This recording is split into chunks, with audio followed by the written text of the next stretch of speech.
Hello everyone, welcome to साक्षीज विद्या साधना। इस video lecture में हम पढ़ेंगे class 8 history chapter 5 part 2 when people rebel 1857 and after. पिछले वीडियो में हमने देखा था कि कैसे लोगों के अंदर आक्रोश आ रहा है। एक म्यूटिनी स्टार्ट हो गई थी सोल्जर्स के बीच में। म्यूटिनी समझते हो क्या होती है? जब सोल्जर्स अपने ऑफिसर, जो उसके आर्मी के ऑफिसर्स होते हैं ना, उनकी बात मानने से इनकार कर देते हैं एक ग्रुप ऑफ सोल्जर्स, तो उसको हम म्यूटिनी कहते हैं।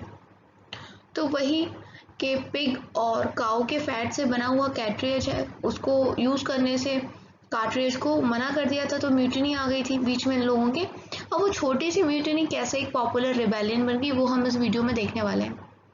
कई बार क्या होता है कि ये छोटी छोटी सी जो स्ट्रगल्स होती हैं ना, छोटी छोटी सी स्ट्रगल ये काफ़ी बड़ा रेजिस्टेंस बन जाती हैं, जिससे पूरे राज्य की जो पावर है ना, उसमें ब्रेक डाउन आ जाता है। A very large number of people begin to believe that they have common enemy and rise up against the enemy at the same time. इस टाइम पे सारे लोगों ने क्या मान लिया था कि हमारा सिर्फ एक ही दुश्मन है, वो है ब्रिटिश, और हमें इनके खिलाफ आवाज़ उठानी है। चाहे फिर किसान हो, जमींदार हो, या फिर ये सोल्जर्स हो, सभी का दुश्मन कौन था? ब्रिटिशर्स थे, ऐसा ये लोग बोल रहे थे। For such a situation to develop, people have to organize, communicate, take initiative and display the confidence to turn the situation around. और ऐसी सिचुएशन में लोगों को क्या करना चाहिए? एक ऑर्गेनाइजेशन बनाना चाहिए अपना, लोगों से बातचीत करनी चाहिए और कुछ स्टेप्स उठाने चाहिए, इनिशिएटिव लेनी चाहिए और अपना कॉन्फिडेंस शो करना चाहिए ताकि वो सिचुएशन को संभाल सके। Such a situation developed in northern parts of India in 1857. तो ये जो रिबेलियन हुआ था, ये हुआ था कहाँ पर?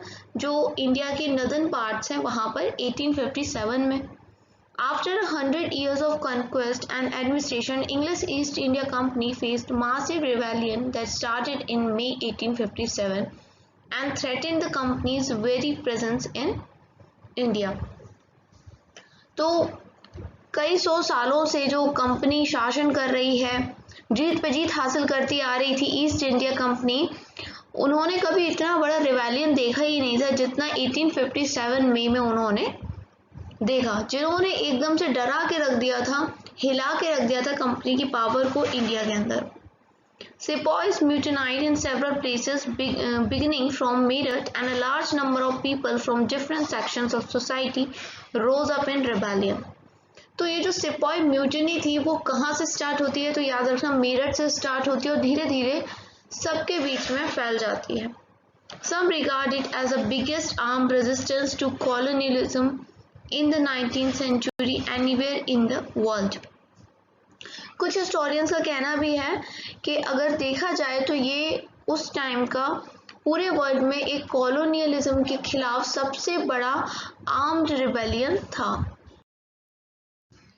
यहाँ पर फिगर 4 में हमें एक पिक्चर के अंदर क्या दिखाई दे रहा है? The battle in the cavalry lines.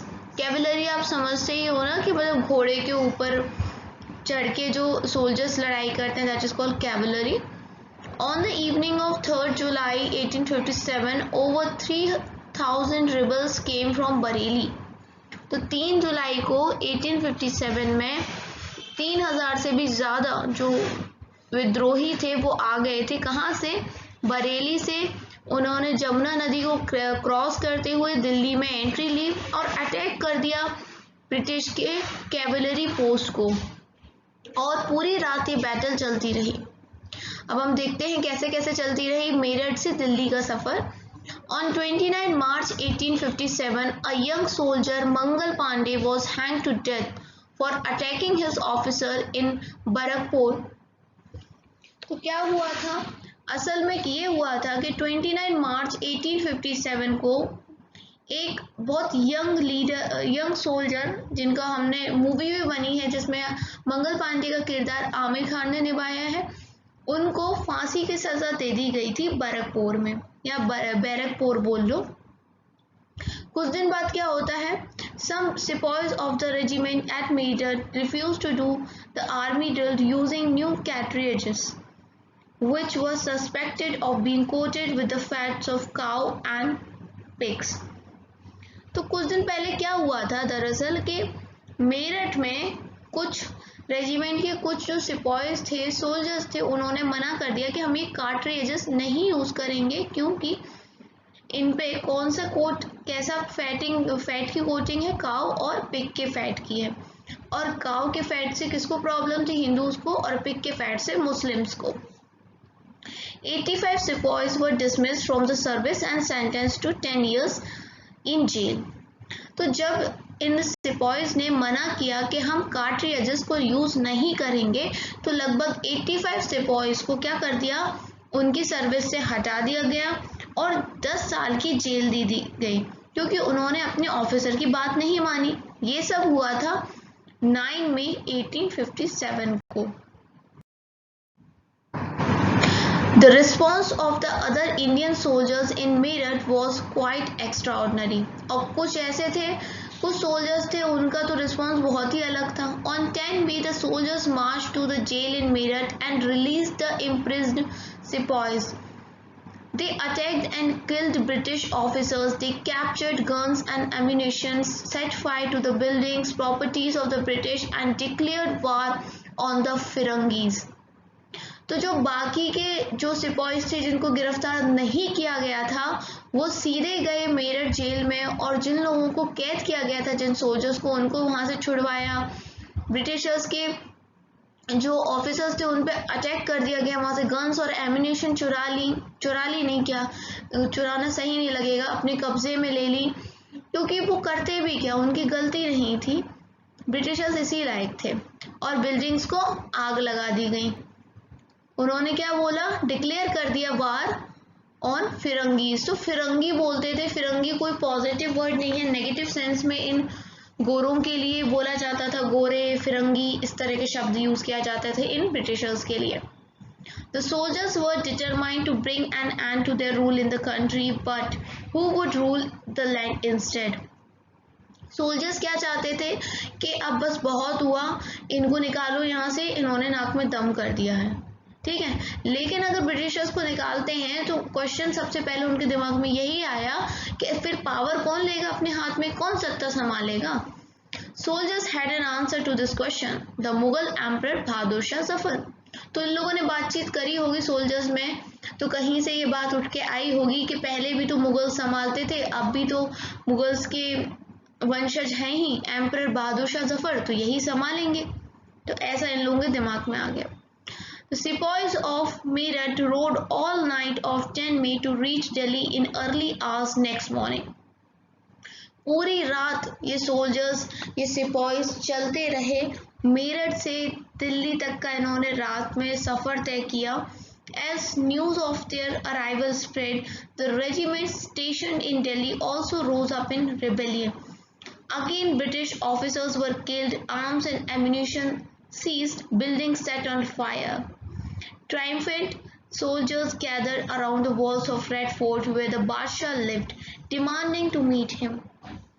अब जैसे ही ये बात फैली कि मेरठ से सोल्जर्स रवाना हुए हैं दिल्ली के लिए, तो दिल्ली में जो सिपाहीज थे, सोल्जर्स थे, उनके अंदर भी आक्रोश आ गया। उनको सारी बात पता चली तो उन्होंने अपने ऑफिसर्स को गोली मार दी और उनके गन्स वगैरह, एम्यूनेशन जो भी थे उनको कब्जे में किया, बिल्डिंग्स को सेट फायर कर दिया, मतलब फायर जलाने लग गए, इस तरह के काम किया। और कहाँ पर आके मिले सारे सिपाहीज?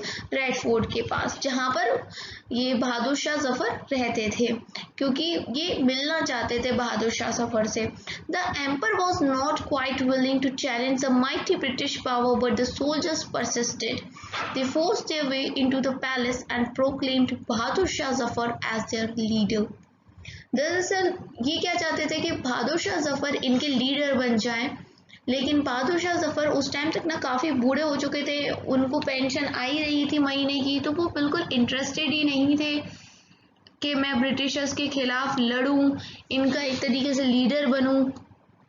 और जो सिपाहीज थे ये चाहते थे कि बहादुर शाह जफर क्या बने, हमारे लीडर बने। उससे पहले मैं पेज टर्न करूं, आप ये देख लीजिए figure 5, postal stamp issued in commemoration of Mangal Pandey. तो हमारे मंगल पांडे जी के लिए की याद में ये पोस्ट स्टैम्प इशू की गई थी। और फिरंगीज मैंने आपको बताया था फॉरेनर्स को बोलता है, the term reflect an attitude of contempt. चलिए, the ageing emperor had to accept this demand. He wrote letters to all chiefs and rulers of the country to come forward and organize a confederacy of Indian states to fight the British. This single step taken by the Bahadur Shah Zafar had great implications. तो पहले तो ये काफी बूढ़े थे, देखो picture में भी दिख रहे हैं, पर ये नहीं चाहते थे, लेकिन सोल्जर्स चाहते थे। थोड़ा सा प्रेशर आ रहा था और कुछ प्रेशर इनके बेटों की तरफ से भी आ रहा था।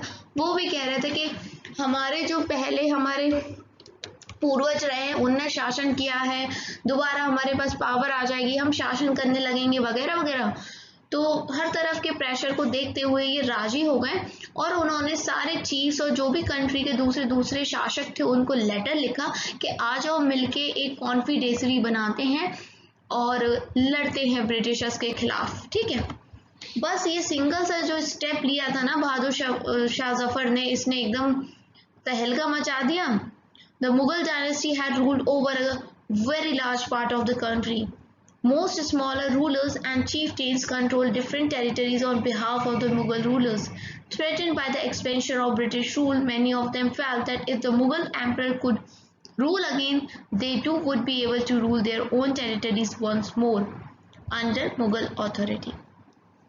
तो जब बहादुर शाह ने दूसरे रूलर्स को और चीफ्स को पत्र लिखा, लेटर लिखा कि आ जाओ अब हमें मिलके एक ऑर्गेनाइजेशन बनाना है और ब्रिटिशर्स को यहाँ से भगाना है, तो सबके सब तैयार हो गए क्योंकि ब्रिटिशर्स ने उनकी नाक में बहुत ज़्यादा दम कर रखा था।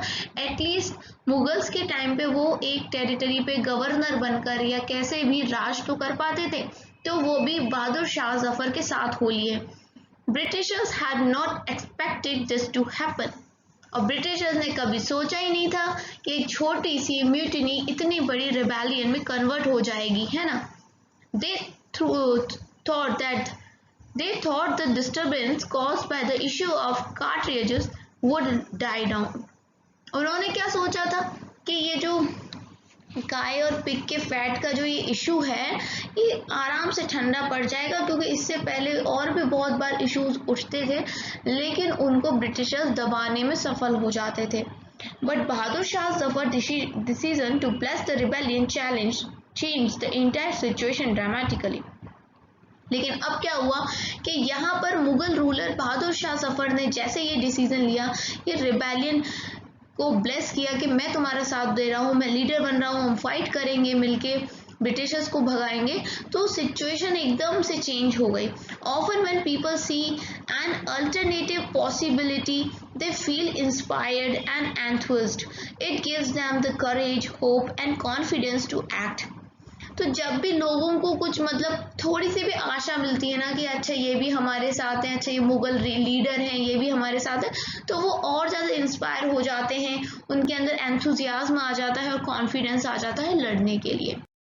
तो हम ये देखेंगे कि किस प्रकार से रिबेलियन स्प्रेड हो रहा था। तो पहले भी हमने देखा था कि एक मेरठ की रेजिमेंट से लेके बाकी रेजिमेंट्स में भी ये पूरी बात फैली।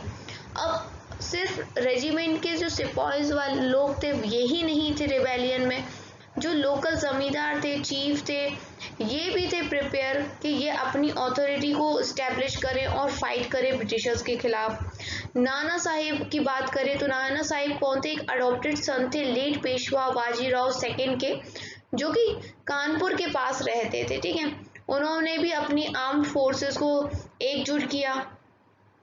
ठीक है, ही प्रोक्लेम हिमसेल्फ पेशवा, और अपने आप को क्या किया? पेशवा साबित, मतलब पेशवा घोषित कर दिया कि मैं पेशवा हूँ। असल में ये नाना साहिब भी तो गुस्सा हो गए थे, मैंने आपको उससे पहले की वीडियो में बताई थी इनको भी क्यों ब्रिटिशर्स से प्रॉब्लम है, मैंने आपको ये बताया था। He declare that he was a governor under emperor Bahadur Shah Zafar. Nana Sahib ने क्या डिक्लेयर कर दिया खुद को कि मैं एक पेशवा हूँ, एक गवर्नर हूँ, किसके अंडर? बहादुर शाह जफर के अंदर। बहादुर शाह की सुप्रीमेसी को मान लिया नाना साहिब ने। और लखनऊ में Birjis Qadr, the son of deposed Nawab Wajid Ali Shah, was proclaim the new Nawab. तो लखनऊ के अंदर जो वाजिद अली शाह है उसको घोषित किया गया नया नवाब।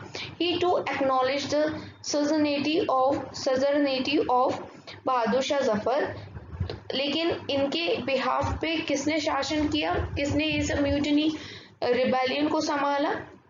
इनकी इनकी मदर बेगम हजरत महल ने, ठीक है, काफी एक्टिव पार्ट लिया था इस अपराइजिंग में अगेंस्ट द ब्रिटिश। फिर हमारी वीरांगना झांसी रानी लक्ष्मीबाई, इन्होंने भी, इनकी कहानी तो सभी जानते हैं, बचपन से जानते हैं, कई सारे टेलीविजन पे टीवी सीरियल्स आ चुके हैं। खूब लड़ी मर्दानी वो तो झांसी वाली रानी थी, तो इन्होंने भी रिबेल को ज्वाइन किया। रानी लक्ष्मीबाई के साथ तात्या टोपे ने भी इस रिबेलियन में हिस्सा लिया, जो कि नाना साहेब के जनरल थे। अगर मंडला रीजन की बात करें मध्य प्रदेश के, तो यहाँ पर एक रानी थी, रानी अवंतीबाई लोधी ऑफ रामगढ़। इन्होंने भी अपनी एक आर्मी बनाई लगभग 4000 लोगों की और ब्रिटिशर्स के खिलाफ लड़ा अपनी स्टेट को बचाने के लिए, उस पर शासन करने के लिए, ठीक है। तो इनका नाम कम लोग जानते हैं, थोड़ा आप याद रखिएगा, रानी अवंतीबाई लोधी, ठीक है, रामगढ़ से। The British were greatly outnumbered by the rebel forces. They were defeated in a number of battles. This convinced the people that rule of British had collapsed for good and gave them the confidence to take the plunge and join the rebellion.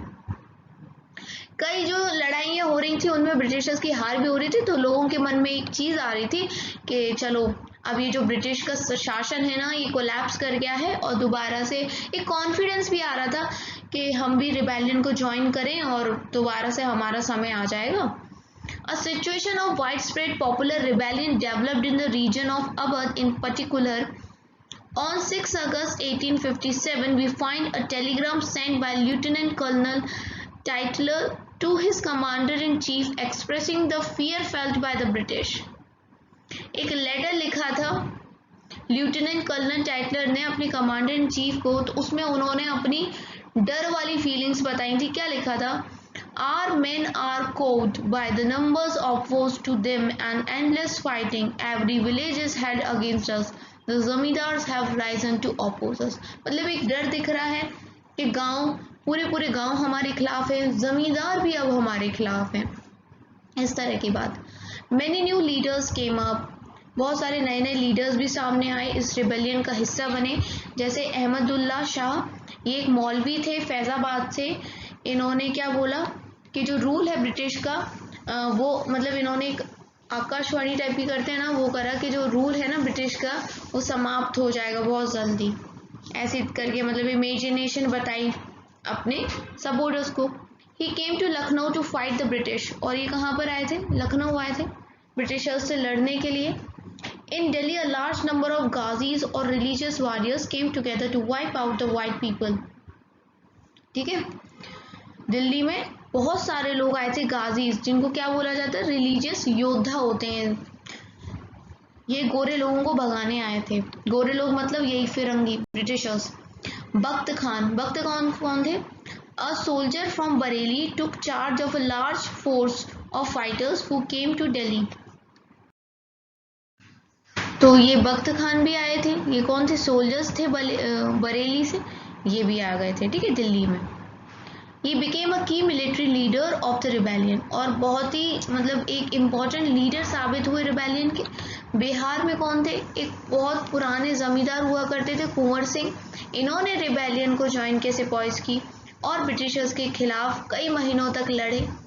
Leaders and fighters from across the land join the fights. तो आप देख रहे हो ना, इसमें हर तरह के लोग शामिल हो गए थे इस रिबेलियन में, चाहे किसान हो, सिपाहीज हो, लीडर्स हो, या कहीं के गवर्नर रहे हुए राजा महाराजा हो, हर तरह के लोगों ने बढ़ चढ़ के इसमें हिस्सा लिया। लेकिन आप सभी जानते हैं, हम भी जानते हैं कि इस रिबेलियन में ब्रिटिशर्स ही जीते। तो वही देखते हैं, the company fights back. Company ने कैसे फाइट किया? Unnerved by the scale of upheaval, the company decided to repress the revolt with all its might. It brought reinforcement from England, passed new laws so that rebels could be convicted with ease, and then moved into the storm centers of the revolt. Delhi was recaptured from the rebel forces in September 1857. तो इन लोगों ने क्या किया, Britishers ने और ज़्यादा forces बुला ली इंग्लैंड से और नए नए लॉज जो थे वो पास करवा लिए, कब्जा कर लिया इन लोगों ने दिल्ली के ऊपर पे। जितने भी रिबेल फोर्सेस थी उनको अपने कैप्चर में, मतलब उन पे कब्जा कर लिया ना सितंबर 1857 में। और जो इनका लास्ट मुगल एम्परर थे ना बहादुर शाह जफर, जिन्हें बोला था ठीक है मैं लीडर बन जाऊंगा, उन पे ट्रायल चले कोर्ट के अंदर और उनको पूरी लाइफ टाइम के लिए जेल कर दी गई थी। He and his wife Begum Zinnat Mahal were sent to prison in Rangoon in October 1858 और पूरी उम्र के लिए, ताउम्र बोलते हैं ना, बेगम जीनत महल और बहादुर शाह जफर को दोनों को रंगून भेज दिया गया, जहां पर इनकी मृत्यु हो जाती है जेल के अंदर नवंबर 1862 में। The recapture of Delhi, however, did not mean the rebellion died down after that.